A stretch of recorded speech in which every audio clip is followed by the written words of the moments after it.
अस्सलामुअलैकुम वरहमतुल्लाहि वबरकातुहू।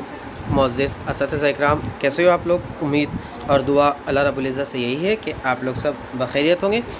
चलिए बढ़ते आज की इस वीडियो की ओर। केंद्र शिक्षक पात्रता परीक्षा जुलाई 2023 मतलब centre teacher eligibility test.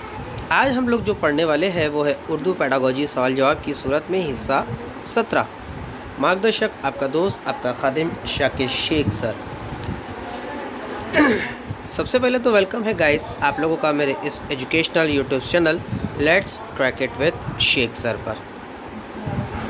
Guys जो भी इस चैनल पर नए हैं वो चैनल को सब्सक्राइब ज़रूर कर ले और जो बेल आइकन है वो बेल आइकन को आप लोग प्रेस कर दे ताकि जब भी कोई नया वीडियो अपलोड हो तो आप लोगों को नोटिफिकेशन मिलता रहे।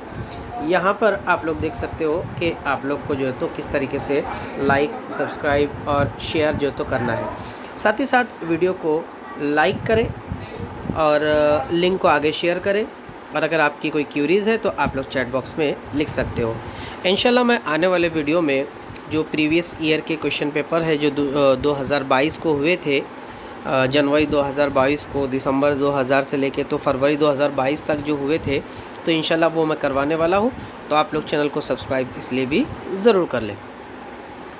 आइए बढ़ते हैं आज के इस वीडियो की ओर। तो आज हम लोग जो देखने वाले हैं वो पेडागोजी पार्ट नंबर 17 है।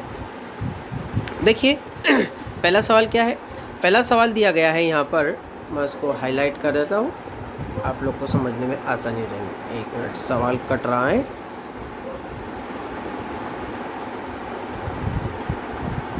नहीं जान दो, सवाल जो तो कट जाएगा। सवाल है पहला, काव्या ज़बान की उस्ताद है। काव्या एक लड़की का नाम है, वो ज़बान की उस्ताद है। वो आमोज़गारों से मौजू की मुनासिबत से अल्फाज ढूंढने और इसे अल्फाज बनाने के लिए कह रही है जो दूसरे लफ्ज़ों के पहले या बाद जोड़े जा सकते हैं।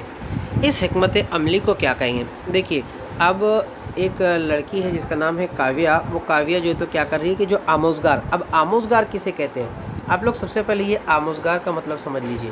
ये जो आमोज़गार कहा गया ना, आमोज़गार कहते हैं लर्नर्स को, जो सीखने वाले होते हैं। तो सीखने वाले जो होते हैं उनके लिए जो तो अब क्या करें, तो उनके मुनासिबत से वो अल्फाज को ढूंढने के लिए कहती है और अल्फाज को ढूंढने के बाद जो है तो वो क्या कहती है कि अल्फाज के पहले अल्फाज लगाए जाए और अल्फाज के बाद अल्फाज लगाने के बाद जो है तो शब्द बनाया जाए या लफ्ज़ बनाया जाए। अब याद रख लीजिए, अल्फाज के पहले अल्फाज लगकर अल्फाज बनते हैं और अल्फाज के आखिर में अल्फाज बन के कुछ अल्फाज बनते हैं।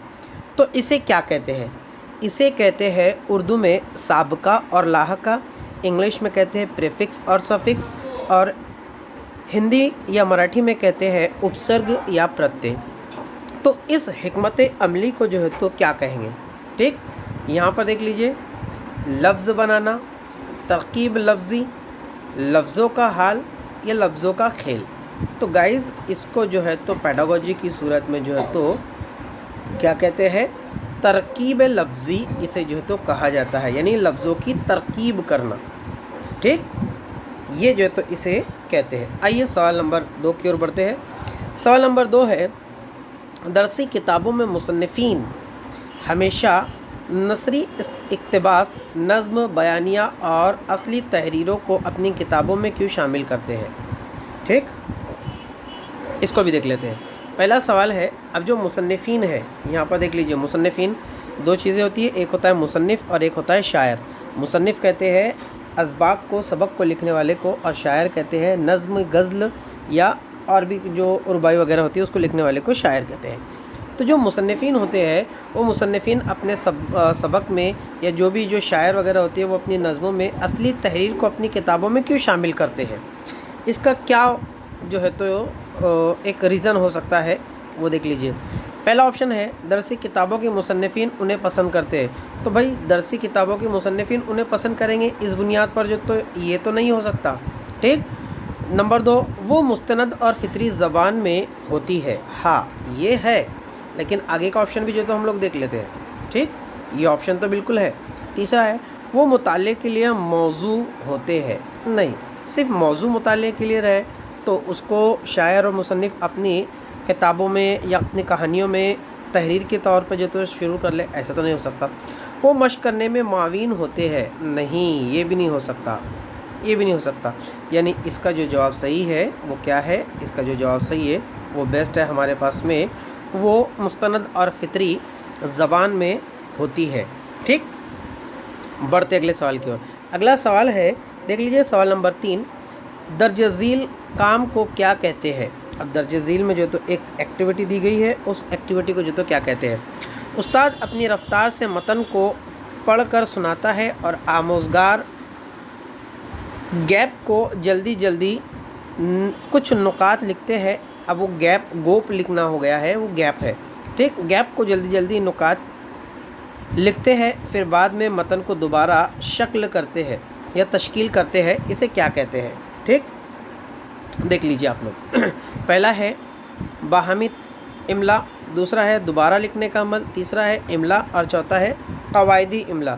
तो गाइज़ एक टीचर है जो रफ्तार से लिखता है और लिखते लिखते जो है तो बिल्कुल इस तरीके का वो जो है तो गैप छोड़ देता है, डैश डैश डैश डैश, और बच्चों से जो है तो वो पूर करवाता है। तो इसे क्या कहते हैं, तो इसे जो है तो कवायदी इमला कहते हैं। ठीक, बाहमी ताल्लुक़ भी नहीं, दोबारा लिखना भी नहीं, इमला भी नहीं, इसे कवायदी इमला जो है तो कहा जाता है। आइए अगले सवाल की ओर बढ़ते हैं। सवाल नंबर 4 जो कहता है वो क्या कहता है। सवाल नंबर 4 देखो, ज़बान की तदरीस का कौन सा रवैया याद करने को ज़बान की आमोज़िश का अंसर तस्लीम करता है। ठीक, पहला है साख्तियाती रवैया, नहीं ये तो नहीं है। दूसरा है कुल जिस्मानी रद्द अमल, ये भी नहीं है। तीसरा है कवायद के अज्जा के तर्जुमे का रवैया, हाँ ये है। और चौथा है तरसीली रवैया, ये भी नहीं है। ठीक, तो यहाँ पर हम लोग का जवाब नंबर 3 जो है तो सही हो गया। आइए सवाल नंबर 5 की ओर बढ़ते हैं। सवाल नंबर 5 क्या कहता है, देख लीजिए आप लोग। कहानी कहने को बतौर तदरीसियाती आला का इस्तेमाल किया जाता है। अब कहानी को बतौर तदरीसी आला या तदरीसियाती आला जो तो तस्लीम किया जाता है, इसका क्या मतलब हो सकता है। ठीक, देख लीजिए। बच्चों में बोलने की महारत को फ़रोग़ देने के लिए, सुनने की सरगर्मी में बच्चों को शामिल करने के लिए, ज़बान और अदब की महारतों को फ़रोग़ देने के लिए, और क्लासरूम में नज़्म ज़ब्त बनाए रखने के लिए। तो जमात में क्लासरूम में नज़्म ज़ब्त के लिए तो बिल्कुल भी नहीं हो सकता। ठीक, ये तीनों हो सकते थे या ये तीनों ही हो सकते हैं, बेहतरीन है ऑप्शन। लेकिन इनमें से सबसे बेहतरीन जो है वो सबसे बेहतरीन क्या है, सबसे बेहतरीन है ज़बान और अदब की महारतों को फ़रोग़ देने के लिए जो है तो कहानी को एक तदरीसी आले के तौर पर इस्तेमाल जो है तो किया जा सकता है। अगर ऑप्शन नंबर हमारे पास में 3 नहीं होता तो हम लोग कहीं ना कहीं ऑप्शन नंबर 1 के साथ जाते, और अगर ऑप्शन नंबर 1 भी नहीं होता तो हम लोग कहीं ना कहीं ऑप्शन नंबर 2 के साथ जाते। लेकिन यहाँ पर हमारे पास में ऑप्शन नंबर 1 और ऑप्शन नंबर 2 से कहीं ज़्यादा बेस्ट जो है तो ऑप्शन नंबर 3 हमारे पास में जो है तो मौजूद है। आइए बढ़ जाते हैं, वही सवाल का जवाब था हमारा। अगला सवाल है आप लोगों का। देखिए, सियाक व कवायद से क्या मुराद है। अब देखिए वहाँ पर वो कवायद का अलिफ जो है तो यहाँ पर छूट गया है टाइपिंग मिस्टेक में, वो कवायद है। तो सियाक में कवायद से क्या मुराद है। सियाक मतलब कि जो भी सबक वगैरह या जो भी नज़में वगैरह होती है, इसमें जो कवायद आते हैं, ग्रामर आता है, इससे क्या मतलब है, क्या मुराद है। ठीक, पहला देख लीजिए। पहला है पहले कवायद के उसूल फिर इनके अमल की आमोज़िश, नहीं बिल्कुल भी नहीं। इसे साख्तियाती अंदाज में ज़बान की आमोज़िश जिसमें आमोज़गार सतह के लिहाज से तरक्की करता है, ये भी बिल्कुल नहीं। मश्क और अमल से कवायद की आमोज़िश, बिल्कुल भी नहीं। चौथा है सियाक में देखे और पढ़े जाने वाले फितरी ज़बान की मिसालों से आमोज़िश, हाँ भाई ये जवाब जो तो इसका बिल्कुल सही होता है। जवाब नंबर 4 जो तो इसका सही होता है कि जो भी सियाक को असबाक में पढ़े उसका फितरी ज़बान के तौर पर जो तो उसका इस्तेमाल किया जाए, तो यही सियाक व असबाक में ग्रामर को या कवायद को या व्याकरण को देने का जो है तो क्या है, यही व्याकरण को देने का जो है तो मकसद माना जाता है। आइए सवाल नंबर 7 की ओर बढ़ जाते हैं। सवाल नंबर 7 क्या कहता है, पहली ज़बान को फ़रोग़ देने से उमूमन क्या मुराद है। ठीक, पहली ज़बान को फ़रोग़ देने से उमूमन क्या मुराद है।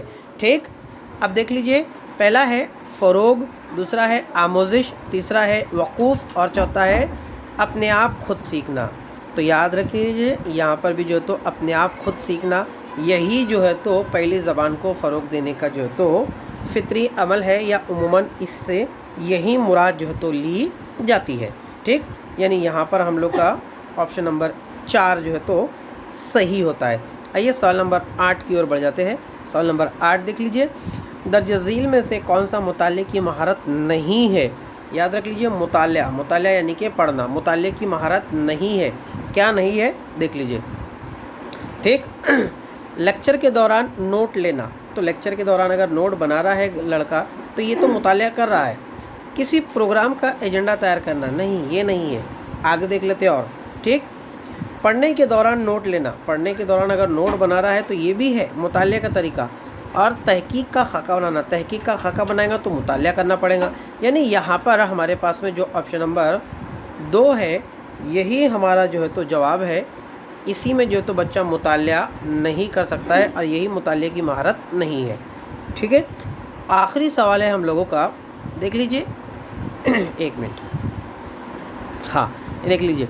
बोलने के सवाल कहता है कि बोलने में सही तलफ़्फ़ुज़ को सही तरतीब और मैं फिर से पढ़ देता हूँ। बोलने में सही लफ्ज़ को सही तरतीब और तलफ़्फ़ुज़ से इस्तेमाल करना, यानी बोलने के अमल में लफ्ज़ों को सही तरतीब से और सही तलफ़्फ़ुज़ के साथ जो तो अदा करना। जैसे नॉर्मली एक शहर का नाम अगर मैं बोलूँ बुरहानपुर, तो बुरहानपुर कहा जाए, बुनारपुर नहीं कहा जाए। तो इस तरीके से शब्द हुआ बुरहानपुर। तो सही अल्फाज को सही तरतीब में पढ़ा गया और उसको सही तलफ़्फ़ुज़ के साथ पढ़ा गया।